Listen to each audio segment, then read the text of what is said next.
જૂનાગઢના માળિયાહાટીના તાલુકાનું લાગોદરા ગામ, જ્યાં નિર્માણાધીન પુલની કામગીરીને લઈને ગ્રામજનોમાં જોવા મળ્યો આક્રોશ।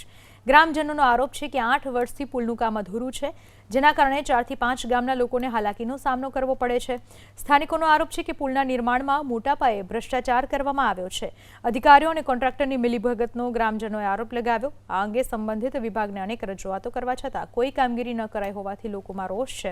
આ અંગે માર્ગ મકાન વિભાગના ઇન્ચાર્જ કાર્યપાલક ઇજનેરે દાવો કર્યો કે મૂળ અંદાજપત્રમાં બંને છેડાની પ્રોટેક્શન વોલ અને વધારાના એપ્રોચનો સમાવેશ ન હોવાથી તે કામગીરી બાકી હતી। આ વધારાના કામ માટે વર્ષ 2025-26માં સરકાર સમક્ષ દરખાસ્ત મોકલવામાં આવી છે।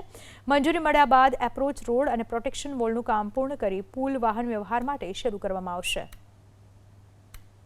ગામને જોડતો રસ્તો બુધેસા, લાંગોદરા, સેપા અને આ રસ્તાની અંદર મુખ્ય ડામર રોડ બનાવવામાં આવ્યો હતો જે તે સમયે, અને આ પુલ બનાવવામાં આવ્યો। એમાં એટલો ભ્રષ્ટાચાર કરવામાં આવ્યો કે અધિકારીઓએ માથે ઊભીને ભ્રષ્ટાચાર કરીને 1,33,00,000 રૂપિયાનું કૌભાંડ અધિકારીશ્રીઓએ કર્યું અને કોન્ટ્રાક્ટરે કર્યું છે।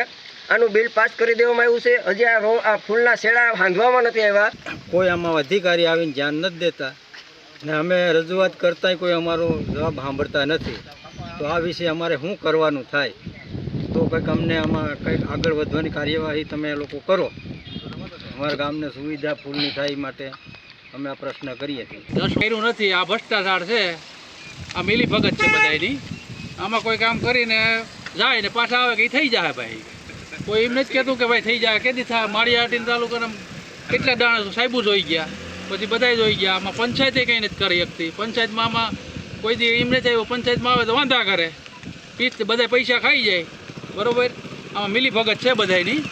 અમારે આ વાડી વિસ્તારમાં જવા આવવામાં બહુ તકલીફ થાય છે। રસ્તા ધોવાણ થઈ ગયા, કોઈને ભણવા જવા આવવાવાળાને એવી તબલ પડે કે ભણવા 5-5 દિવસ જઈ ન શકે।